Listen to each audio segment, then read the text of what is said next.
वो एक कृषि योग्य जमीन है, जीवन यापन करने का एकमात्र साधन है। इसलिए रिम्स 2 का हम लोग विरोधी नहीं, बल्कि कृषि योग्य जमीन जो बनाया जा रहा है उसका विरोधी है। यदि वहाँ कृषि योग्य जमीन चला जाएगा तो हम समझते हैं कि हम लोग भी वहाँ पर बेरोजगार हो जाएंगे, वहाँ पर रहने का कोई साधन नहीं है। चुनाव करके आपको भेजे हैं, अपना एक एक वोट, एक कीमती वोट दे करके भेजे हैं, उसका तो कोई मतलब ही नहीं रह गया। आप वहाँ बैठे और जो पसंद आ रहा है उसको लूट ले रहे, बिना सहमति, बिना अनुमति। फिर ये कैसा सरकार है? जब सिस्टम ही मिल करके नगरी को उजाड़ने में लगा हुआ है, तो हम लोग के पास एक ही रास्ता बनता है कि हम लोग एक जन आंदोलन से ही अब इसको बचा सकते हैं। बचाओ संघर्ष समिति के प्रतिनिधि मंडल आज महामहिम राज्यपाल के समक्ष हम लोग गए और नगरीय जमीन के बातों को लेकर के हम लोगों ने कहा कि कृषि योग्य जमीन है, 5वीं सूची का अंतर्गत आता है, पेशा कानून के अंतर्गत ग्राम सभा की सहमति नहीं ली गई है, भूमि अधिग्रहण कानून 2013 का भी निर्वहन नहीं किया जा रहा है। तो महामहिम यही कहे कि ये मुख्यमंत्री का मामला है, मैं तो अपने तरफ से लिख के भेज दूंगा और मुख्यमंत्री इस पर काम करेंगे।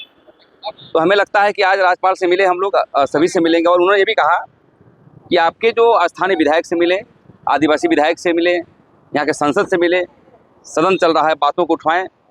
तो सदन में तो हम लोग जाकर के लगता है कि अब घेरने का काम करेंगे और विधायक को भी घेरने का काम करेंगे। लेकिन महामहिम से पूछना चाहता हूँ आपके मीडिया के माध्यम से, आप 5वीं सूची के क्षेत्र के कस्टोडियन हैं, अभिभावक हैं, संविधान प्रमुख हैं, आप इसको अपने ताकतों से जो है इस्तेमाल करिए और यहाँ के मुख्यमंत्री को कहिए, इस पर विचार करिए कि भाई वो एक कृषि योग्य जमीन है, जीवन यापन करने का एकमात्र साधन है।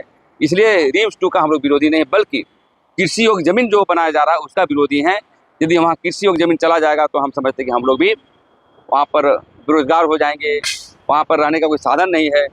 तो अब एक ही उपाय है हम लोगों को, आंदोलन, और आने वाला समय अब किसी की बात नहीं सुनेंगे, आंदोलन के रूप में ही हम लोग हासिल करने का काम करेंगे। और प्रेम साहिब मुंडा, समर्थक नगरी बचाओ संघर्ष समिति। सबको जैसे पता है, अभी नगरी की जमीन पे सरकार रिम्स 2 का निर्माण करना चाह रही है। उसी के ये संबंध में हम लोग आज राज्यपाल को ज्ञापन सौंपे हैं। राज्यपाल से बातचीत में ये बात हुआ है कि आप लोग सीएम से मुलाकात कीजिए, क्योंकि वो जो भी है फैसला वही कर सकते हैं, ये हमारे हाथ में नहीं है। जो भी हम लोगों ने लेटर दिया है उसको उन्होंने कहा है कि हम लोग आगे सीएम तक बढ़ा दे रहे हैं, आप लोग उनसे बात करके अपना बात को आप लोग रख सकते हैं। पर यहाँ ये भी है कि जैसे राज्यपाल हम लोग के पक्ष में कुछ बात को कर सकते थे कि ये तो 5वीं अनुसूचित क्षेत्र है, उसके अंदर में ये आता है हमारा नगरी, तो फिर अगर राज्यपाल चाहते तो इसमें संज्ञान ले करके हमारे जो भी हम लोग के साथ शोषण का काम हो रहा है उसको रोक सकते थे। पर हमारे राज्यपाल ऐसा नहीं किए, उन्होंने बस अपना जो भी लेटर हम लोगों ने दिया उसको सीएम तक आगे बढ़ाने का बात किए हैं और उनसे मिल करके ही अपना बात को रखने के लिए हम लोग को कहा गया। संतुष्ट नहीं, हम लोग संतुष्ट नहीं है इसमें, एकदम नहीं है। अब तो इससे जिस तरह का पता चल रहा है कि पूरा सिस्टम ही मिल करके नगरी को उजाड़ने में लगा हुआ है, तो हम लोग के पास एक ही रास्ता बनता है कि हम लोग एक जन आंदोलन से ही अब इसको बचा सकते हैं। क्योंकि हम लोग ने जितने प्रतिनिधि लेके पास गए सबका यही कहना है कि नहीं, सीएम कोई भी फैसला लिए हैं सोच समझ के लिए हैं।